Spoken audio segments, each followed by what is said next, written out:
It's definitely take every day for what it is and find ways to get better throughout everything. That's pretty much my main focus right now. Joe Flacco is opening up about Shedeur Sanders, the Cleveland Browns, and this whole battle situation. So there's always going to be a limited number. Today we had Jimmy Haslam kind of making some on-the-morning comments about Shedeur Sanders. Pretty much saying that he ain't want him. If you'd have told me, let's see, we picked him on Saturday, right? Friday night driving home, y'all are going to pick Shedeur, I would say that's not happening. But we have good process, okay? And if you'd have told me, let's see, we picked him on Saturday, right? Friday night driving home, y'all are going to pick Shedeur, I would say that's not happening. If we were running 120 reps and we were splitting the field up, and everybody would get a good amount of reps. Like even if you're getting a lot of reps right now, it's still not as many as you were getting 10 years ago. Like if you were the second or third string guy, you can definitely see the difference when there's 3 guys versus 4 guys. 100%. You know, it becomes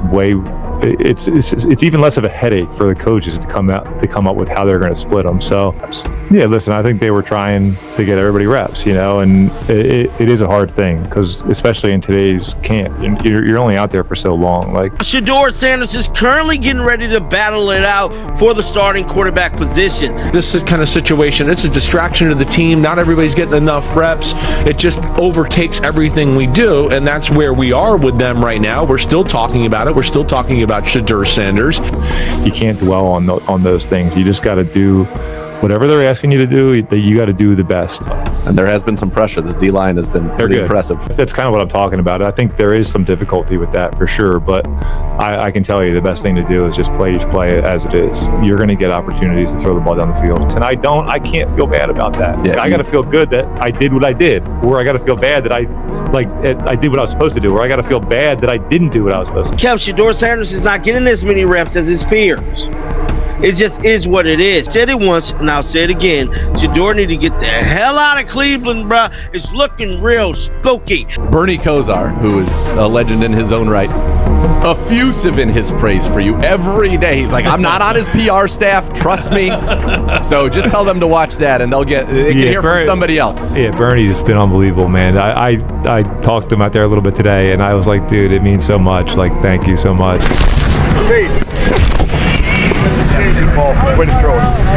They're gonna take every chance they get to kind of give it to me a little bit, but you can tell, like, just by looking at their face, like when they're somewhat proud of, just kind of like I'm sure they can tell when. You just gotta find the good in things. So you know, every day is a consistent journey. It's a consistent battle. What if I told you that Shedeur Sanders' treatment in Cleveland isn't just bad coaching? It's part of a calculated NFL strategy to destroy confident black quarterbacks before they can threaten the league's power structure. Joe Flacco just accidentally exposed the entire system, and the numbers prove this goes way deeper than anyone realizes. This isn't about football anymore, this is about control, and Shedeur Sanders just became their latest target. The NFL has a problem with quarterbacks who don't fit their mold, especially young, confident black quarterbacks with independent brands and family power. What's happening to Shedeur Sanders in Cleveland isn't incompetence. It's systematic suppression disguised as development. When Joe Flacco dropped that bombshell about representative distribution, he accidentally revealed the playbook the league uses to break players like Shedeur before they can challenge the established order. Today, I'm connecting the dots between owner statements, practice manipulation, media blackouts, and statistical evidence that proves the Browns aren't just mismanaging a quarterback, they're executing a blueprint designed to fail. Let's start with the smoking gun that nobody's talking about properly.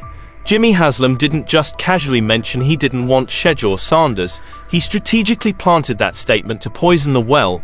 If you'd have told me we picked him on Saturday, right, Friday night driving home, y'all are going to pick Shedeur, I would say that that's not happening. This wasn't a slip of the tongue. This was psychological warfare, and here's why it's so calculated. In the NFL, owner statements carry institutional weight. When Haslam publicly admits he never wanted Shedeur, he's sending a coded message to every coach, scout, and front office executive. Don't invest in this kid, he's not our guy. But here's what makes this truly sinister. The timing. Haslam made these comments just days before Joe Flacco's podcast appearance, where he accidentally revealed the representative distribution problems. That's not coincidence. That's coordination. They're building a narrative that justifies what they're about to do to Shedeur's development. Think about the psychological impact on a rookie quarterback who show up to camp with everything to prove, and the man writing the checks has already turned his back publicly. But it gets worse. Haslam's comments weren't just about preference. They were about sending a signal to the entire organization about how to treat players who come with too much confidence, brand power, and family influence. The NFL has always struggled with players who don't need them as much as they need the NFL. Shedeur Sanders represents everything they fear: independent wealth, social media power, family connections that bypass traditional gatekeepers, and the confidence to speak his mind. When Haslam says he didn't want Shedeur, he's really saying he didn't want someone he couldn't control. And here's the kicker. While Haslam was publicly undermining Shedeur, Gabriel was getting the red carpet treatment. Gabriel, the safe choice, the obedient prospect, the quarterback who fits their preferred mold of quiet compliance. The contrast isn't accidental. It's strategic positioning designed to make Shedeur look like the problem child while Gabriel appears as the responsible choice. This pattern repeats across the league. Confident black quarterbacks get labeled as distractions or character concerns, while their white counterparts with identical or worse statistics get praised for leadership and intangibles. The language is coded, but the intent is clear: suppress the ones who threaten the power structure. What Haslam revealed wasn't just his personal preference. He exposed the institutional bias that determines how certain players get treated before they even take a snap. And when you combine that owner-level sabotage with what Joe Flacco accidentally revealed about practice manipulation, you start to see the full picture of systematic suppression in action. Joe Flacco thought he was just doing a casual podcast interview, but he accidentally pulled back the curtain on the NFL's most effective suppression tactic: controlled representative distribution. When he said, "There's never enough reps, especially with 4 guys," he wasn't just talking about time management. He was describing a systematic method of player control that the league has perfected over decades. Here's how the representative manipulation works and why it's so devastating. Flacco revealed that even quarterbacks getting reps now receive fewer than they would have gotten 10 years ago. But here's the crucial detail everyone missed: the distribution isn't random. It's hierarchical, political, and designed to predetermine outcomes. You can definitely see the difference when there's 3 guys versus 4 guys, Flacco said. But read between those lines. What he's really saying is that adding a 4th quarterback, Shedeur, wasn't about competition. It was about dilution. By bringing in 4 quarterbacks, they created a mathematical impossibility where the undesired player gets statistically eliminated from meaningful development. The numbers prove this isn't accidental. With 120 total reps in a session, 3 quarterbacks might get 40 reps each. Add a 4th, and suddenly it's 30 each, if distributed equally. But they're not distributed equally.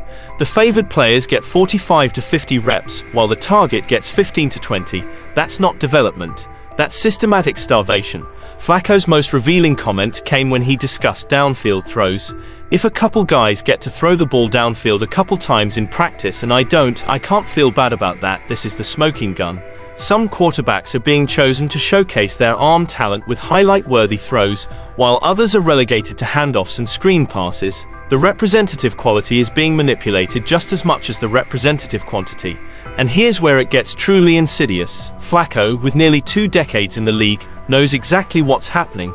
His careful language, "I can't feel bad about that," is veteran code for "I see the politics, but I'm not going to call it out directly." He's acknowledging the unfairness while maintaining plausible deniability. The psychological impact of this representative manipulation is devastating for young quarterbacks. You can't develop rhythm, timing, or confidence with inconsistent opportunities. You can't build chemistry with receivers when you're working with third-string players. You can't showcase your abilities when you're not given the plays that highlight your strengths. But that's exactly the point. The representative distribution isn't designed to develop all quarterbacks equally. It's designed to create predetermined outcomes while maintaining the appearance of fair competition. They can point to the competition and say everyone got chances, while the statistical reality shows systematic favoritism. What makes this even more damaging is the media narrative that follows. When Shedeur inevitably struggles due to limited quality reps, the story becomes about his inability to seize opportunities, rather than the systematic denial of meaningful opportunities. The victim gets blamed for the rigged system's predetermined outcome. Let's talk about the numbers that expose this entire charade, because when you line up the statistics, the systematic suppression becomes undeniable. Shedeur Sanders has completed 50 of 70 attempts for a 71.4% completion rate with 6 touchdowns and 0 interceptions. Gabriel has completed 51 of 87 attempts for 58.6% with 3 touchdowns and 2 interceptions. But here's the smoking gun everyone's ignoring. Gabriel has thrown 17 more passes than Shedeur and has just 1 more completion to show for it. That's not development, that's force. Feeding a predetermined choice while starving the superior performer. Friday's practice was the breaking point. Gabriel went 3 for 14 with an interception, while Shedeur went 7 for 10 with a touchdown. In any legitimate competition, that performance gap would shift the depth chart immediately. Instead, Gabriel continues getting first-team reps while Shedeur remains buried with the third unit. These aren't just random numbers. They represent a pattern of systematic favoritism that defies football logic. Gabriel has received 24% more passing attempts despite completing passes at a rate 13 percentage points lower than Shedeur. He's thrown twice as many interceptions while scoring half as many touchdowns. Yet he's still being positioned as the future, while Shedeur gets treated like a developmental project. The representative distribution reveals the true agenda. While Shedeur maximizes every opportunity with surgical precision, Gabriel gets unlimited chances to find his rhythm. This isn't player development, it's outcome manipulation. They're giving Gabriel enough attempts to eventually produce decent numbers while limiting Shedeur's opportunities to showcase his superiority. But the statistical manipulation goes deeper than just passing numbers. Look at the quality of opportunities. Gabriel gets to work with first-team receivers running full route trees, while Shedeur operates with third-string players running simplified concepts. Gabriel gets protection from the starting offensive line, while Shedeur faces pressure from backup defenders with backup blockers. The environmental factors are being systematically skewed to favor Gabriel while handicapping Shedeur. Then, when the raw numbers still favor Shedeur despite these disadvantages, the organization doubles down on their predetermined choice rather than acknowledging the obvious talent disparity. Here's what makes this truly damning. If you reverse these statistics, if Gabriel had the 71.4% completion rate and Shedeur was throwing 3 for 14, the competition would already be over. Gabriel would be declared the starter, and Shedeur would be labeled a bust. But because it's Shedeur outperforming expectations, suddenly statistics don't matter. Suddenly it's about intangibles and system fit and development timeline. This statistical evidence proves that merit isn't determining opportunity in Cleveland. Politics is, draft position is, organizational bias is. And when you combine these numbers with Haslam's public statements and Flacco's representative distribution revelations, you see the complete picture. A systematic effort to suppress a superior player because he doesn't fit their preferred profile. The numbers don't lie, but organizations absolutely do. And Cleveland is lying to themselves, their fans, and their future by ignoring the statistical evidence that Shedeur Sanders is being systematically sabotaged. Here's where the suppression gets truly sophisticated. The coordinated media blackout designed to erase Shedeur Sanders from the narrative entirely. While Bernie Kosar gushes over Joe Flacco's effortless throws and poetry in motion, there's a deafening silence about the rookie quarterback who's actually dominating practice. This isn't accidental oversight, it's strategic narrative control. Bernie Kosar, Brown's legend and respected voice, has been conducting a one-man praise tour for Flacco while completely ignoring Shedeur's superior performance. Effortless throw, flicks his wrist, looks so easy, Kosar said about Flacco. But you know what's missing from Bernie's commentary? Any mention of the quarterback completing 71% of his passes with 6 touchdowns and 0 picks. The media manipulation works on multiple levels. First, they elevate the veteran story. Flacco's kids wanting him to play until 50, his Super Bowl MVP legacy, his calm leadership. It's a feel-good narrative that distracts from the uncomfortable reality that a fifth-round rookie is outplaying everyone in camp. Second, they create artificial storylines around Gabriel's development and potential, while ignoring Shedeur's actual production.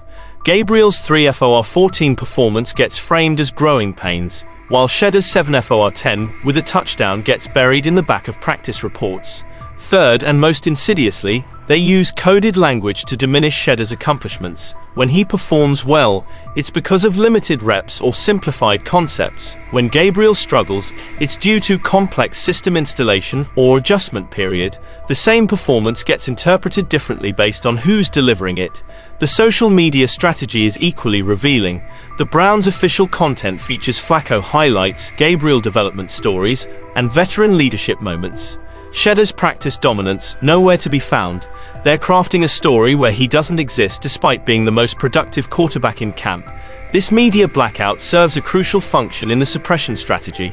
If fans don't see Shedeur's excellence, they can't demand his promotion. If analysts don't discuss his statistics, they can't question the depth chart decisions. If the narrative focuses on everyone except the best performer, the organization can continue their predetermined plan without public pressure. The contrast is stark and intentional. Every Flacco completion gets analyzed and praised. Every Gabriel throw gets contextualized and excused. Every Shedeur success gets minimized or ignored entirely. This isn't journalism, it's propaganda designed to support organizational bias. What makes this particularly damaging is how it affects perception beyond Cleveland. National media relies on local coverage for camp insights. When local media systematically ignores Shedeur's performance, national analysts don't have the information needed to challenge the organizational narrative. The media blackout also serves as psychological warfare against Shedeur himself. Imagine dominating practice after practice while watching inferior performers get all the attention and praise. It's designed to break confidence, create frustration, and potentially force mistakes that can then be used to justify the predetermined hierarchy. This coordinated silence isn't accidental. It's the most sophisticated part of the suppression strategy, designed to erase excellence from public consciousness while elevating mediocrity to maintain organizational control. What's happening to Shedeur Sanders in Cleveland isn't an isolated incident. It's the latest execution of a systematic strategy the NFL uses to suppress black quarterbacks who threaten their control structure. The league has perfected this playbook over decades, and Shedeur represents everything they fear most: independence, confidence, brand power, and family influence that bypasses traditional gatekeepers. The NFL's power structure depends on player dependency. They want quarterbacks who need the league more than the league needs them. Shedeur Sanders, with his independent wealth, social media following, and family connections, represents a fundamental threat to that dynamic. He doesn't need to be grateful. He doesn't need to be quiet. He doesn't need to play by their unwritten rules of compliance and submission. This is why the league consistently elevates safe quarterbacks while finding ways to diminish threats to their system. Dylan Gabriel represents the preferred archetype, dependent on organizational approval, grateful for opportunities, and unlikely to challenge authority. Shedeur represents the nightmare scenario, a player with options, opinions, and the platform to express them. The systematic suppression follows a predictable pattern across the league. First, they draft the threat, later than their talent warrants, creating an artificial hierarchy based on draft position rather than ability. Second, they manipulate development opportunities through representative distribution, coaching attention, and system complexity. Third, they control the narrative through media management and selective information sharing. Fourth, they create impossible standards where the targeted player must dramatically outperform expectations just to receive equal treatment. Fifth, when the player inevitably shows frustration with the unfair treatment, they label him as a distraction or character concern, justifying further marginalization. The psychological warfare is particularly sophisticated. They create environments where talented players are systematically undermined while maintaining plausible deniability. We're giving everyone opportunities, they say, while the statistical evidence shows systematic favoritism. It's about merit, they claim, while ignoring superior performance from the targeted player. What makes Shedeur's situation particularly revealing is how blatant the suppression has become. The statistical evidence is overwhelming. The owner's public statements are damning. The media blackout is obvious. Yet the organization continues the charade because they believe they can break him before he can expose them. But here's what they didn't count on. Shedeur's performance has been so superior that even systematic suppression can't hide it completely. His 71.4% completion rate with 6 touchdowns and 0 interceptions isn't just good, it's undeniable. The contrast with Gabriel's struggles is so stark that continuing the charade risks exposing the entire system. The NFL's treatment of confident black quarterbacks isn't about football. It's about power, control, and maintaining a system where players remain dependent on organizational approval. Shedeur Sanders threatens that system simply by existing as an independent, successful, confident black quarterback with options. What's happening in Cleveland is bigger than one player or one team. It's a window into how the league systematically suppresses players who don't fit their preferred mold of grateful compliance. And if they succeed in breaking Shedeur Sanders, they send a message to every future quarterback who might dare to challenge their authority. The evidence is overwhelming and undeniable. Jimmy Haslam's public sabotage, Joe Flacco's accidental confession about representative manipulation, the statistical domination being ignored, the coordinated media blackout, and the systematic suppression strategy all point to one inescapable truth. What's happening to Shedeur Sanders isn't incompetence, it's institutional warfare. This goes beyond Cleveland, beyond one quarterback, beyond one season. This is about an entire league structure designed to break players who threaten their control system. Shedeur Sanders, with his 71.4% completion rate, 6 touchdowns, 0 interceptions, and undeniable talent, represents everything the NFL fears: independence, confidence, and the power to succeed without their permission. But here's what they didn't count on. The truth always surfaces. The numbers don't lie, the patterns are too obvious, the suppression is too blatant. And now you know exactly what you're watching when you see Shedeur Sanders relegated to third-string reps while Gabriel gets promoted for going 3 for 14. The question isn't whether Shedeur will overcome this systematic sabotage. His talent is undeniable. The question is whether the NFL will continue this destructive pattern, or finally confront the institutional bias that's been destroying careers for decades. Either way, Shedeur Sanders has already exposed them. The only question now is what they'll do about it. This systematic suppression is happening in plain sight, and I want to know what you think. Have you noticed similar patterns with other confident black quarterbacks in the league? Drop your examples in the comments below. Let's connect the dots together. And if this opened your eyes to what's really happening behind the scenes, hit that subscribe button, because I'm going to keep exposing these patterns until the league can't ignore them anymore. The truth deserves to be told, and players like Shedeur Sanders deserve better than systematic sabotage disguised as development.